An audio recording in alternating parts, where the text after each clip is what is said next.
Selamat pagi untuk Bu Rofi. Kami dari kelompok belajar reaksi dan kelompok 2 akan mempresentasikan tentang hasil reaksi antara heterogen dan homogen. Untuk anggotanya ada yang dari Mengemudi, lalu ada Mustafa Kurniawan, ada saya sendiri Kalista Putri, lalu ada Desi Kristina, lalu ada Desi Kristina. Oke, pertama kita akan tentang pengertian reaksi. Apa sih yang pengertian reaksi itu? Reaksi adalah perubahan konsentrasi suatu reaktan atau produk per satuan waktu. Besaran reaksi dapat dilihat dari cepat lambatnya suatu reaksi ini yang terjadi. Reaksi memiliki satuan m/s atau molar per detik, bukan per second ya. Dan biasanya reaksi digambarkan dengan V atau R.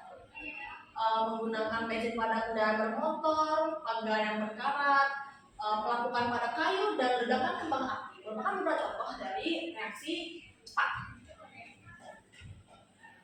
Oke, masuk ke pengertian homogen.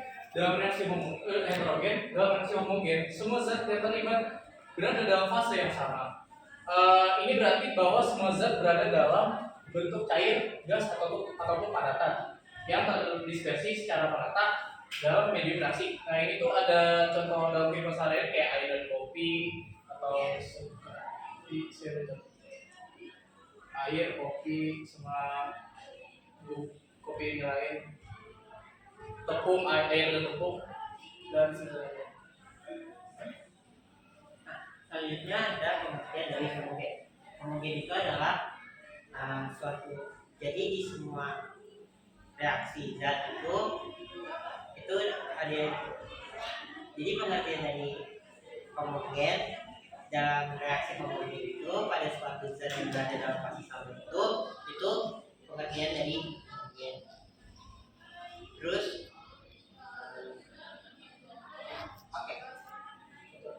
contoh dalam bentuk cair, gas atau padatan yang terdispersi secara merata dalam medium reaksi.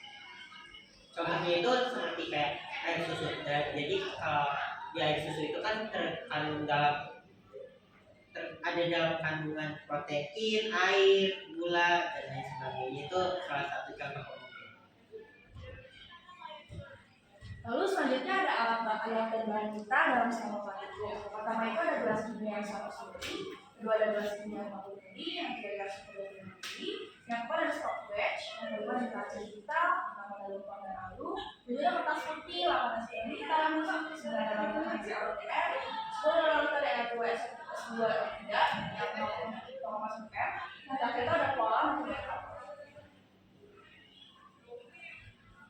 Nah, berikut adalah langkah-langkah mengamati pengaruh luas teman dan sentuh pada laju reaksi heterogen. Yang kedua ini adalah langkah-langkah yang mengamati pengaruh konsentrasi zat pada laju reaksi homogen. Jadi dalam satu praktikum ini kamu memiliki dua eksperimen, yang satu itu heterogen dan homogen.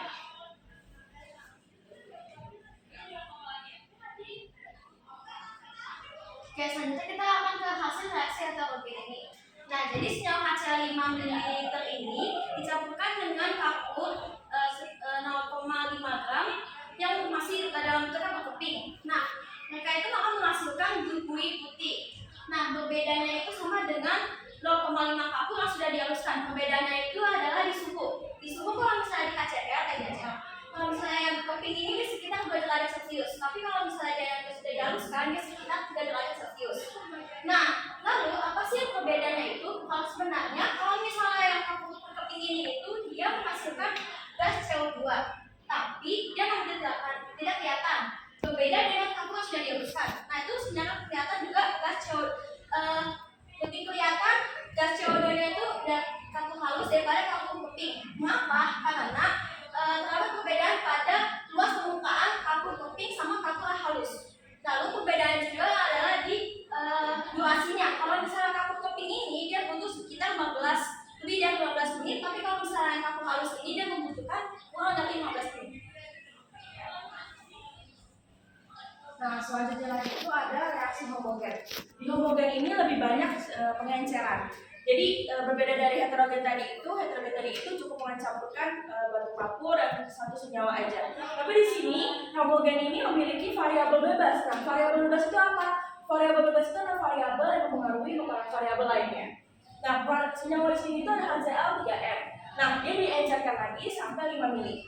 Lalu ada variabel bebasnya yaitu Na2S2O3 yang awalnya 0,1 M sampai diencerkan sampai 25 mili. 0,15 M diencerkan sampai 25 mili. Nah, tapi di sini itu gak ada hasil yang signifikan alias gak ada pengaruh bahkan tidak perlu sama sekali. Terus yang kedua itu ada pengenceran juga, seperti yang saya bilang tadi bahwa homogen itu memiliki banyak sekali pengenceran. Nah, di sini HCl itu diencerkan sampai 4 kali, ada 5 mili, 10 mili, 15 mili, 20 mili. Lalu juga dicampurkan oleh variabel bebas yang juga diencerkan kembali, yaitu Na2S2O3 yang awalnya 15 mili sampai 25 mili. Tetap aja hasilnya itu tidak terlalu signifikan atau bahkan tidak bereaksi sama sekali. Yang terakhir itu ada Na2S2O3 yang awalnya 0,15 lalu diencerkan sampai 25 mili. Lalu ada variabel bebas itu HCl3M sebanyak 5 mili diencerkan 2 kali. Jadi memang lumayan banyak pengencerannya. Bahkan hasilnya pun juga tidak ada hasil yang lebih signifikan. Bahkan bisa dibilang gak ada hasil dari 3 pengenceran ini, gak ada hasil yang mencolok gitu. Nah, alasannya kenapa? Karena di sini itu homogen itu di praktikum kami memiliki 2 senyawa yaitu HCl dan Na2S2O3. Na2SO3 dan HCl ini memiliki ion atau molekul yang solid, tetap, jadi bisa dibilang mereka itu stabil. Jadi bila disatukan mereka nggak ada reaksi yang mencolok. Dan di sini itu tapi lebih yang disebutkan bahwa dari sebanyak ini mereka itu mempunyai ketetapan suhu yaitu 2 derajat Celcius. Sekian dari presentasi kami, terima kasih. Oke.